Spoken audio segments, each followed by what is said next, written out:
Omulamuzi Alice Komuhangi Khauka wa Kkooti enkulu etuula e Ggaba nga yali mu musango okutta abaana bana ku Ggaba ali Childhood Development Center alagidde Christopher Okello Onyum agambye okwenyigira mu ttemu lino okutandika okwewozaako. Kino kizze oludda oluwaabi okuleeta abajulizi ku abalumirizza. Okello Omulamuzi Komuhangi agambye nti Okello alina engeri 3 ez'okuwozaako omusango guno omuli ogw'okuba ebirayiro okutandika okuyimiza kkooti byonna ebyaliwo okusala okusirika n'okugenda mu maaso okuleeta abajulizi mu kkooti okusobola okwewozaako. Yes, I remember. Okay.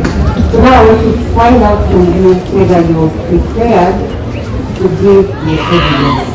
Are you prepared now? I'm prepared to submit the... Azikuumuza mu kkooti dakiika 3 Okello ne bapulira bino ebigiramu basobole okusalawo kye bagamba kkooti. Okay, so I need to give you time with your lawyer, 30 minutes. It is now 2:25.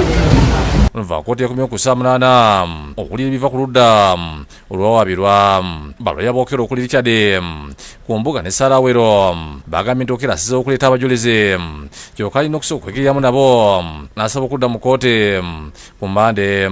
Okello ategeeza nti obujulizi bw'alina bwe buli ku ssimu era nga yeetaaga okusooka okugikebera. Omulamuzi ategeeza nti amateeka gakkiriza avunaanibwa okuwa obudde okuteeka okuwozaako kwe. Okello kkooti agiwadde amasimu g'abajulizi bana era omuwandiisi wa kkooti ajja kufuna byonna ebikwata ku bajulizi ng'akozesa amasimu gaabwe agaweereddwayo okubanoonya olwo Okello atandika okubuulira kkooti byonna ebyaliwo. Let me hear from you. Give me the names. Let me hear from you. Give me the names. For 4 names, I don't have, my lord, for all the witnesses. Can you approach the bench? Please. Oluvala kkooti okuwumulamu okumala essaawa emu Okello asose n'akkiriza nti ajja kwewozaako nga alayidde ate oluvannyuma yeekyusa n'agamba nti tajja kulayira. So that you're able to tell us your story, to give us your details.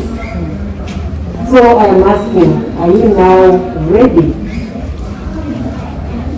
No, my lord, I am not.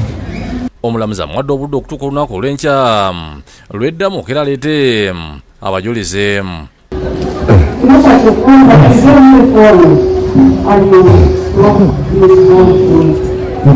This time we are going to use the internet to download the rest of the information that we can find. It is an exhibit now, and unfortunately I will not give you that. We gave you that opportunity.